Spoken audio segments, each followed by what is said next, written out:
টাকার থেকে চাল দেয়, আর তোমরা সেই চাল ঝেড়ে খাও।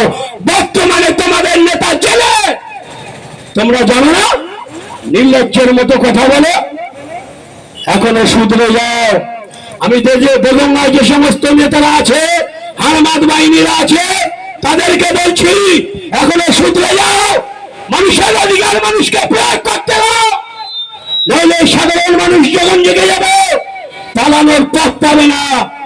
বাংলাদেশকে নিয়ে শিক্ষা নাও। মমতা বন্দ্যোপাধ্যায়কে বলছি, অভিষেক বন্দ্যোপাধ্যায়কে বলছি, বাংলাদেশে হাসিনাকে নিয়ে শিক্ষা নাও। হাসিনা সরকারও দীর্ঘদিন ধরে মানুষের উপর নিপীড়ন চালিয়েছিল, অত্যাচার চালিয়েছিল, আয়নাঘর বানিয়েছিল। প্রত্যেকটা নেতাদেরকে নিয়ে, বিরোধীদেরকে নিয়ে আয়নাঘরের মধ্যে বন্দী রেখে দিনের পর দিন অত্যাচার করে তাদেরকে মেরে ফেলেছিল। সেই বাংলাদেশের মানুষ একটু একটু একটু একটু করে তারা জাগ্রত হয়েছে, প্রতিবাদ করেছে, প্রতিরোধ গড়ে তুলেছে। তার ফলে হাসিনা পালানোর পথ পায়নি, সময় বেঁধে দিয়েছিল। সেই সময়ের মধ্যে তাকে দেশ ছাড়তে হয়েছিল। বহু দেশের সঙ্গে তার সখ্যতা ছিল, কেউ তাকে জায়গা দেয়নি। একমাত্র ভারতেই তার জায়গা হয়েছে, ভারতেই তিনি লুকিয়ে রয়েছে। তাই মুখ্যমন্ত্রী মমতা বন্দ্যোপাধ্যায়কে বলবো, অভিষেক বন্দ্যোপাধ্যায়কে বলবো, এই সমস্ত বাংলায় যে সমস্ত হারমাদ বাহিনীরা আছে তৃণমূলের, এতে গঙ্গা ব্লকের যে সমস্ত হারমাদ বাহিনীরা আছে তৃণমূলের, তাদেরকে বলবো শিক্ষা নিতে হাসিনাকে থেকে পালানোর পথ পাবে না।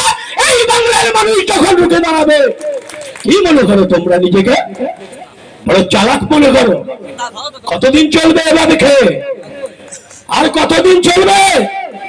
একবার, দুবার, তিনবার একটা আলো পড়তে হবে তোমাকে। আপনারা সকলেই জানেন, এবারে ভোটে পঞ্চায়েত সমিতিতে আমি দাঁড়িয়েছিলাম, 29 নম্বর পঞ্চায়েত সমিতিতে। আমি দাঁড়ানোর পরে আমার যে প্রতিপক্ষ দাঁড়িয়েছিল তার সঙ্গে তাদের গোষ্ঠীদ্বন্দ্ব ছিল। তাদের নেতার কাছে পৌঁছে গেছে, ভাই রফিকুল দাঁড়িয়েছে, আমি ভোট পাবো না, আমার পাড়ায় বাস হবে না, আমাকে বাঁচাও। তাদের নেতা গোষ্ঠীদ্বন্দ্ব ছিল, তাদের সঙ্গে তার হতো না। এত ভয়, হয়তো তোমার একদিন কাটবেই। আমার দেগঙ্গার ব্লকে এক একটা বুথে যদি 100 করে ভোট থাকে, এই বর্তমানে এখন 80টা ভোট বিরোধীদের, 20টা ভোট তৃণমূল কংগ্রেসের। সেই ভোটগুলো কারা জানেন? মুখ্যমন্ত্রীর চটি চাটের যে সমস্ত নেতাগুলো, আর ওই নেতাগুলোর চটি চাটের যে সব চামচাগুলো, এই কটা ছাড়া তৃণমূল কংগ্রেসের সঙ্গে আর কেউ নেই। বিশ্বাস করে হয়তো দেখছেন তৃণমূল মিটিং এ লোক, ওই লোকগুলো কারা জানেন? আজকে জেনে যান, ভয় পাবেন না বন্ধু। আইএসএফ দল তৈরি হয়েছে ক্ষমতা দখলের জন্য নয়। আইএসএফ দল তৈরি হয়েছে, আজকে বামফ্রন্টের সঙ্গে জোট হয়েছে একমাত্র একটাই কারণ, বাংলায় দুর্গন্ধ ছড়িয়ে গেছে। বাংলায় মানুষ নাজেহাল, খেটে খাওয়া শ্রমজীবী মানুষ থেকে শুরু করে রিক্সাওয়ালা, ভ্যান চালক আজকে দিশেহারা। আজকে যে হারে দ্রব্যমূল্য বৃদ্ধি পাচ্ছে, কোন এমএলএ শুনেছেন ওই বিধানসভায় গিয়ে কথা বলতে? কোন এমএলএকে দেখেছেন? বাংলায় তো 294টা এমএলএ, 294টা এমএলএ এর মধ্যে 293টা এমএলএ হিজড়ে হিজড়ে হিজড়ে বলে মনে করি আমি। একটাই মাত্র এমএলএ, সেটা হচ্ছে এমএলএ নওশাদ সিদ্দিকী। তিনি প্রত্যেকটা মুহূর্তে তিনি ভাঙড় থেকে জিতেছে। তাই কি তিনি যেমন ভাঙড়বাসীর কথা বলে, ভাঙড়বাসীর সুখ দুঃখের কথা বলে, ভাঙড়বাসীর চা পাওয়ার কথা বলে, তেমনি তিনি বাংলার সমস্ত খেটে খাওয়া মানুষের চা পাওয়া, রুটি রুজির কথা বলে। আজকে তৃণমূল ক্ষমতায় আসার পর থেকে প্রত্যেকটা পাড়ায় পাড়ায়, ইভেন মুসলিম পাড়াতেও গ্রেজার থেকে বসে গেছে, মালার থেকে বসে গেছে। শিক্ষা তাদের থেকে কেড়ে নিয়েছে। শিক্ষামন্ত্রী আজকে জেলে। আপনারা ভাবুন, ভাবতে শিখুন, আপনার চিন্তাধারাকে বিকশিত করুন বন্ধুরা, তাহলে সামনে সহ বিপদ। আপনি কষ্ট করছেন, খাচ্ছেন, রুটি রোজগার করছেন আপনার বাচ্চাদের জন্য, আপনার